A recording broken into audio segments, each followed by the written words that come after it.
Mchezo wa kirafiki baina ya wenyeji Bandari Tanzania hapa katika dimba la Nangwanda Sijaona mkoani Mtwara dhidi ya Namungo kutokea mkoani Lindi umemalizika kwa sare ya kuto kufungana.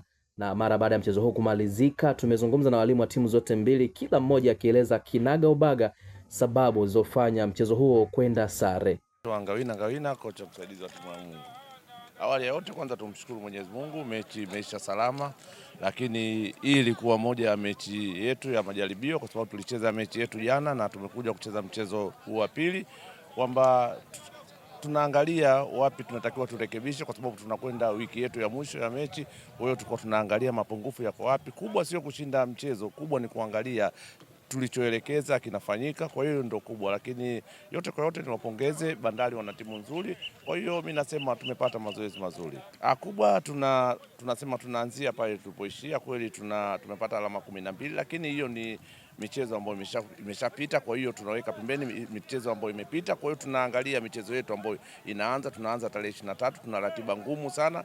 Tunacheza tarehe 23 nyumbani, tunasafiri tunakwenda kucheza mchezo mwingine nje ya Namungo. Kwa hiyo tunarudi tena kucheza mechi Namungo. Kwa hiyo tuna ratiba ngumu ambayo tunaona tuna mechi 7 ndani ya siku 23. Akubwa tunaendelea, sera yetu ya sasa hivi ni kusajili wachezaji vijana tu. Kwa hiyo tumeona pale tuna vijana ambao wawili watatu, tunaendelea kuangalia, lakini kubwa tunasema tumejipanga vizuri. Naamini timu mpaka kufika tarehe 23 basi watu wa Namungo watafly na wataona timu yao inarudi katika hali yake.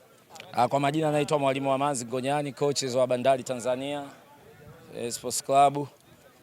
Of course ulikuwa mchezo wa kirafiki kwa ajili ya kuwapa mazoezi sana ndugu zetu wa kusini wenzetu Namungo. Mazoezi yalikuwa mazuri, mechi ilikuwa nzuri, kulikuwa na competitive, kulikuwa na tactical competition baina yangu mimi na walimu wale wenzangu seniors coach.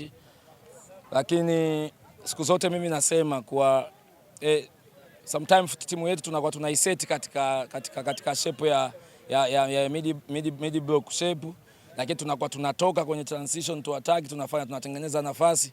Leo nadhani watu wengi wa mashahidi katika mechi ya leo tumeweza kublock vizuri goli letu, lakini tumetengeneza nafasi clear 3, hatukuweza kuziconvert kwa magoli.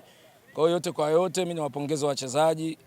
Tutarudi katika uwanja wa mazoezi kwenda kuzifanyia kazi jinsi gani tunaweza kuzitumia nafasi na kuzibadilisha kwa magoli. Yes of course. Sasa hivi tupo top on the table. Tunaongoza ligi lakini hatujabweteka. Bado tuna push, tuna kazi ya kufanya, tuna michezo mingi mbele yetu, tuna michezo ya FA. Kwa hiyo mimi niahidi tutaendelea ku training na tutaendelea kuwa bora next time. Kutoka Nangwanda Sijaona, Heri Abdalla, na hii ni Chivihi Media.